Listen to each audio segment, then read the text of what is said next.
Team, j'espère que vous allez bien, vous passez une excellente journée, surtout que vous êtes prêts à passer un très bon week-end de football. On se retrouve comme promis hier suite à la vidéo spéciale Ligue 1 pour parler tout simplement de tous mes pronostics concernant cette nouvelle journée de Première Ligue donc qui va commencer dès demain à 13h30 avec West Ham contre Chelsea pour se terminer dimanche par un petit choc quand même, on va dire, entre Man City et Arsenal. Ce pronostic sera tout simplement disponible sur mon groupe public. Tu le connais, pour les nouveaux, je vous explique. Sur mon groupe public, vous avez des pronostics live, des pronostics buteurs, des fun, des safe, mais également l'actualité de mon site internet Parieur Foot. Donc n'hésitez plus, téléchargez Telegram et rejoignez-moi dès maintenant. On va tout simplement envoyer une petite analyse dimanche, comme pour Lyon-Marseille, sur le match entre City et Arsenal. Le lien et tout simplement en commentaire épinglé. Alors comme d'habitude, ici ça va être que des avis. Mes tickets perso sont disponibles sur le groupe Telegram. On va commencer avec West Ham qui reçoit Chelsea, un des nombreux derbys de Londres dans cette championnat. On va dire dans ce championnat de Première Ligue, on a quand même deux équipes qui pour l'instant cherchent pas forcément leur football, dans le sens où c'est plutôt cohérent ce qui est proposé de la part de West Ham et de Chelsea. Mais il y a déjà, entre guillemets, urgence de points, que ce soit West Ham ou Chelsea. Justement, les deux équipes sont un petit peu larguées actuellement en championnat. Historiquement, léger avantage à West Ham qui a seulement perdu un seul de ses 5 derniers matchs contre Chelsea à domicile. Mais on a quand même une équipe de Chelsea qui pour l'instant surfe sur une belle dynamique à l'extérieur en ayant tout simplement remporté ses 2 déplacements, au contraire de West Ham qui a perdu ses 2 matchs à domicile contre Villa et City. Donc sur ce coup, je vais prendre les deux marques 1,45. Ça me paraît plutôt cohérent au vu de la forme des deux équipes.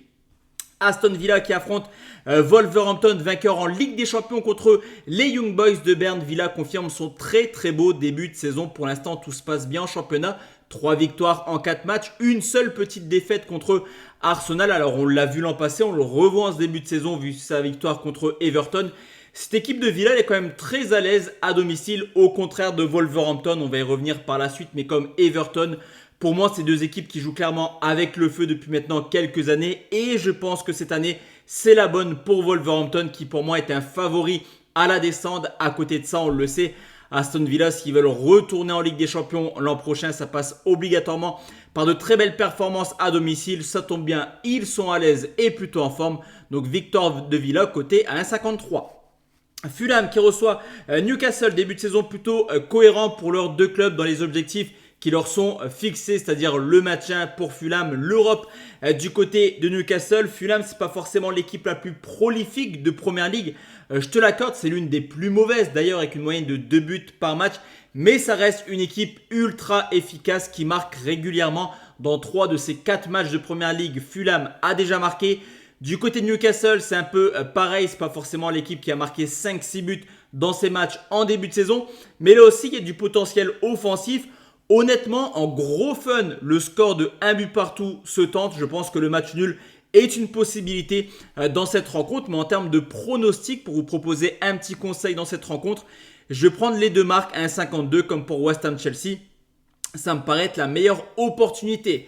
Leicester qui reçoit Everton. Je te parlais d'Everton qui pour moi devrait peut-être faire partie un petit peu des 3 derniers. On verra comment Southampton et Ipswich continuent leur saison. Mais en tout cas, Everton là aussi joue avec le feu depuis le début de saison. 13 buts déjà encaissés actuellement. Alors Leicester est toujours à la recherche de sa première victoire également. 2 nuls, 2 défaites en 4 matchs, mais je les trouve un peu plus cohérents, un peu plus séduisants et un peu plus expérimentés également à domicile. Leicester, c'est une équipe joueuse qui va être portée par son public.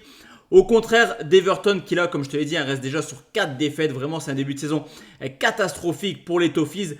Donc on va prendre Leicester ou nul et au moins un but dans le match. Je vois pas forcément de 0-0. C'est une très belle cote, je trouve, à 1,59. Liverpool contre Bournemouth malgré la défaite la semaine passée, défaite surprise contre Nottingham sur le score de 1 but à 0. Dans le contenu, Liverpool avait été plutôt intéressant à regarder. Ils ont largement dominé le match. Ça arrive par saison, il y a toujours 1 ou 2 matchs qu'on va perdre alors qu'on surdomine. Le côté positif, c'est que Liverpool s'est directement repris en Ligue des Champions en s'imposant 3 buts 1 du côté du Milan AC. Bournemouth, c'est également une équipe qui est très joueuse, très portée vers l'avant, vraiment avec Crystal Palace. C'est deux équipes que j'affectionne. J'aime bien regarder les matchs de Bournemouth, mais force est de constater que Bournemouth à l'extérieur contre les Cadors, c'est un peu compliqué. On l'avait vu l'année dernière, on le voit également depuis quelques années du côté de Liverpool. Il reste sur 5 défaites de suite en encaissant la bagatelle de 20 buts dont un cuisant 9-0 il y a maintenant 2 ans. Donc Liverpool à domicile avec au moins 3 buts, là aussi. C'est peut-être mon pronostic préféré, on va dire, de ce que je vous propose sur YouTube. Donc Liverpool et plus de 2,5, c'est coté à 1,61. Southampton qui reçoit Ipswich comme l'an passé. La vie dure clairement pour les promus, que ce soit Southampton ou Ipswich. Là aussi, les deux équipes sont à la recherche d'une première victoire. Mais comme pour Leicester contre Everton, il y a quand même deux dynamiques totalement différentes du côté de Southampton. C'est une équipe qui n'est pas du tout efficace depuis le début de saison. Ça se crée des actions, c'est plutôt positif on va dire, mais en tout cas ça ne marque pas du tout. Alors que du côté d'Ipswich, tu as quand même une équipe qui mine de rien, après un début de saison où ils ont connu 2 défaites, mais contre City et Liverpool, ça va un peu mieux. Ils viennent d'enchaîner 2 matchs nuls de suite. Et l'an passé, les deux équipes se sont forcément affrontées 2 fois. 2 fois les visiteurs se sont imposés. Donc sur ce coup, je prends nul ou Ipswich qui a 1,59 et c'est pas mal également sur ce coup.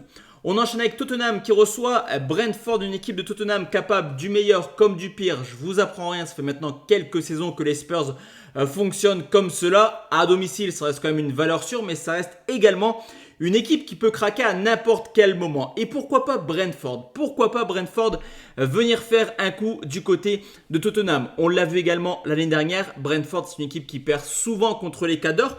Mais que ça soit du côté de City, d'Arsenal ou de Tottenham, c'était à chaque fois par seulement un petit but d'écart. On ajoute à cela le fait que Brentford réalise pour l'instant un début de saison plutôt cohérent. Il y a eu quelques défaites, mais encore une fois là, par seulement un but d'écart. Pour moi, Brentford est capable clairement de faire quelque chose. Et je vais partir sur une mini surprise. J'ai voulu vous proposer Brentford ou nul, mais on va sécu un peu plus avec Brentford ne perd pas ou d'un but. C'est coté à 1,55.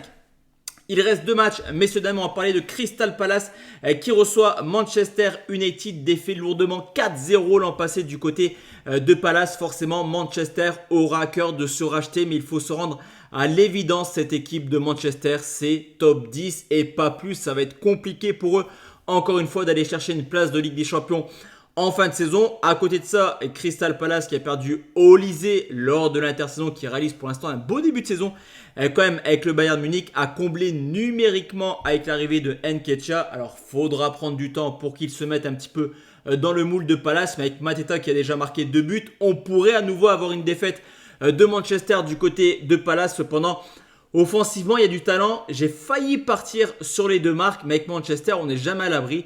Ils peuvent très bien gagner 3-0, comment prendre 3. Honnêtement, tout est possible, que ce soit Palace nul ou United.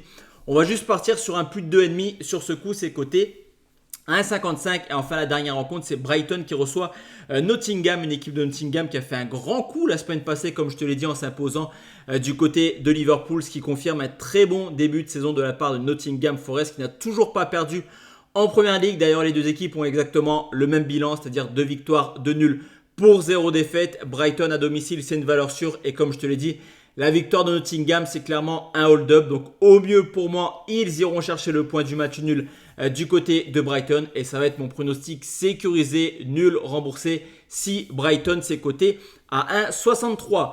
Donc voici la team, mes avis concernant cette nouvelle journée de Première Ligue. Et de notre côté, on se retrouve ou dimanche soir ou lundi soir, mais je pense quand même dimanche soir, pour parler de l'Europa League de mercredi et jeudi prochain. Il y a déjà des chocs très intéressants et forcément 2 clubs français, l'Olympique Lyonnais et l'OGC Nice. Très bonne journée, très bon week-end à tous et à toutes. Ciao, ciao la team.